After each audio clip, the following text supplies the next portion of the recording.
Bonjour, je présente aujourd'hui la 48e vidéo de mon programme pour l'élection présidentielle, celui du Rassemblement pour la démondialisation. Elle se trouve dans la partie 4 de mon programme sous forme papier sur le site internet Nikonov 2017. Et nous sommes toujours dans le deuxième principe de politique économique, celui qui vise à réencastrer l'économie dans la nation et dans la démocratie. Cette 48e vidéo s'intitule « Principe d'indemnisation des actionnaires ». Les nationalisations, selon les lois votées par l'Assemblée nationale au cours de l'histoire, peuvent faire l'objet d'une indemnisation totale ou partielle des personnes physiques et morales expropriées. Elles peuvent aussi se réaliser sous forme de confiscation sans contrepartie financière. Enfin, elles peuvent se faire par achat des titres en bourse ou par conversion de créances publiques. Le choix d'une formule plutôt qu'une autre dépend de nombreux facteurs. D'abord le rôle des entreprises concernées qui peut justifier des sanctions privant les actionnaires d'indemnisation, c'est le cas de Renault à la Libération, les conditions de marché, les circonstances économiques et politiques, etc. 3 risques sont associés à l'indemnisation des anciens actionnaires. D'abord, une charge excessive pour la collectivité nationale, il ne faut pas payer trop. La spoliation, il ne faut pas voler. La surindemnisation des actionnaires. C'est entre ces 3 risques que le législateur doit faire son choix au cas par cas.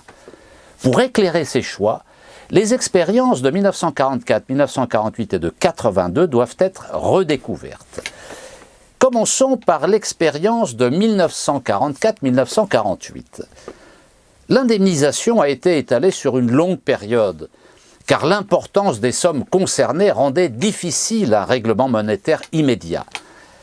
Elle s'est effectuée par le versement de titres obligataires avec une période d'amortissement de 50 ans, suite à l'accord des 3 partis dominants, le PCF, le MRP gaulliste et la SFIO, les socialistes. Les cours de bourse des sociétés nationalisées étaient la base de référence. Tout dépendait évidemment, pour définir le montant de l'indemnisation, de la période de référence choisie, bien sûr.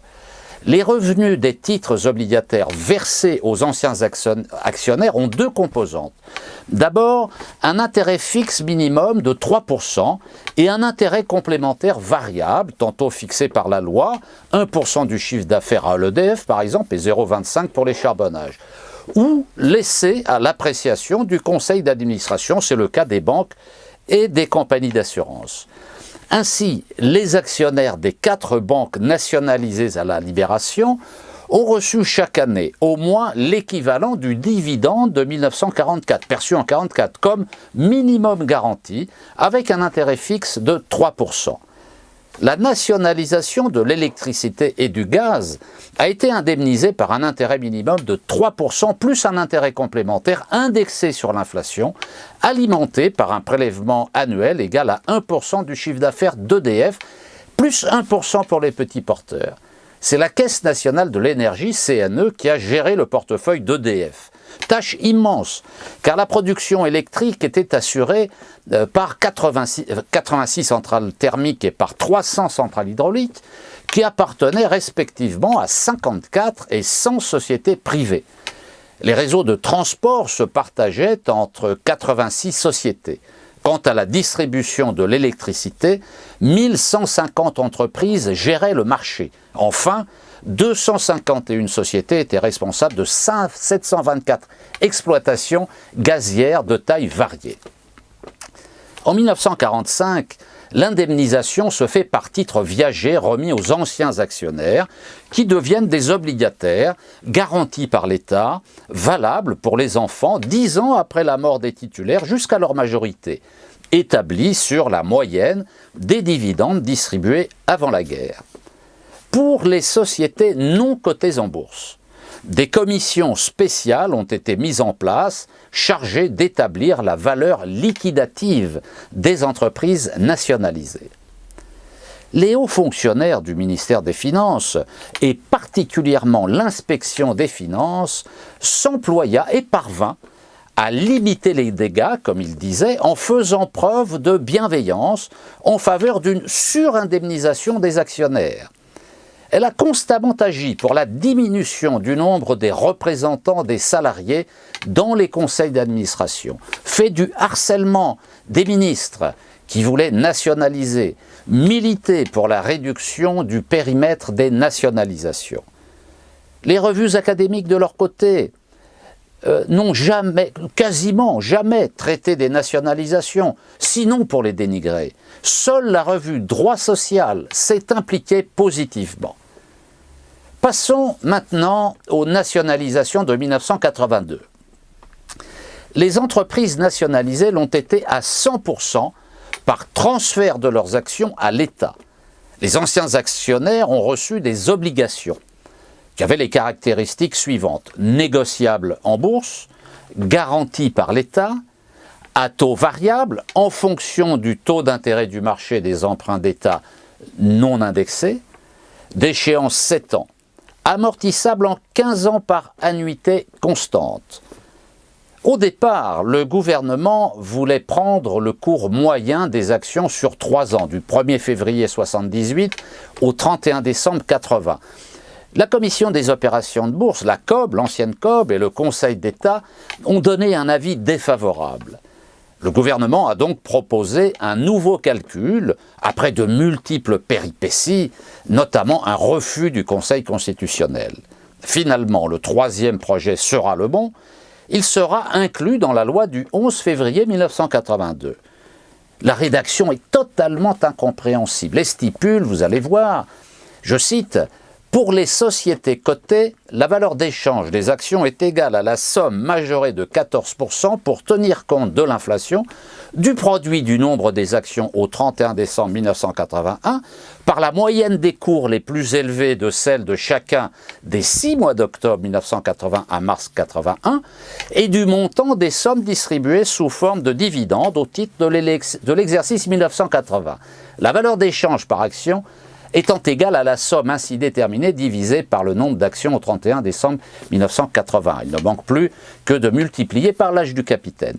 Dans son rapport pour l'année 81, la COB a néanmoins estimé que l'indemnisation était dans l'ensemble satisfaisante pour les actionnaires. Le coût des nationalisations en 82 comporte le remboursement du capital et le paiement des intérêts. Le coût global, le coût total des nationalisations de 82, amortissement du capital et intérêt, a été de 86 milliards de francs sur 15 ans, soit un peu moins de 15 milliards d'euros d'aujourd'hui, et donc 1 milliard par an pendant 15 ans, ce qui est très peu finalement. La loi de nationalisation du 11 février 1982 a créé 2 caisses nationales, l'une pour les sociétés industrielles, l'autre pour les banques. Elles ont été chargées d'émettre puis de gérer les obligations résultant de la nationalisation, notamment d'assurer le paiement des intérêts et le remboursement du capital. Une dotation budgétaire de 1 milliard de francs chacune leur a été accordée. À partir de 1983, ces caisses ont été alimentées par des redevances des sociétés nationalisées, des emprunts sur le marché financier et de nouvelles dotations budgétaires. Je vais maintenant évoquer mes principes concernant l'indemnisation des actionnaires. Ces principes sont les suivants. D'abord, la règle générale est le remboursement intégral des actionnaires. Mais des cas particuliers peuvent se présenter, par exemple, en cas de comportement frauduleux ou dilatoire d'une entreprise, pouvant amener à une indemnisation partielle ou même à une expropriation sans indemnisation. L'indemnisation des actionnaires se fait par échange de leurs actions contre des obligations de même valeur nominale, le calcul de la valeur des actions se faisant pour chaque entreprise nationalisée à partir d'une référence d'un cours de bourse moyen équitable, un peu comme à la Libération. C'est le pôle financier public, dont j'ai déjà parlé dans une vidéo, qui perçoit les actions pour les détruire. Les entreprises concernées deviennent des EPIC, en général, établissements publics, industriels et commerciaux, et qui remet les obligations aux anciens actionnaires. Les obligations émises par le pôle financier public ont les caractéristiques suivantes. Amortissement sur 50 ans par annuité constante. En cas de décès de l'obligataire, du titulaire de l'obligation, réversion aux bénéficiaires désignés par ce dernier jusqu'à l'échéance. Titre non négociable en bourse. Titre garanti par l'État.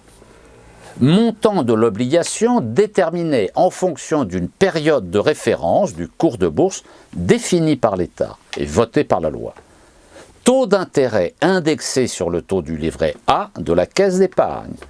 Rachat des titres par tirage au sort. Une autre possibilité, en fonction des circonstances, est l'achat en bourse des actions des entreprises à nationaliser par le pôle financier public. Le pôle financier public reçoit une avance pour faire cela à taux zéro de la Banque de France. Les petits porteurs, s'ils le souhaitent, peuvent échanger leurs actions contre des parts du livret E, voir une ancienne vidéo que j'ai faite. Voilà donc des mesures efficaces pour organiser le transfert à la nation des entreprises stratégiques.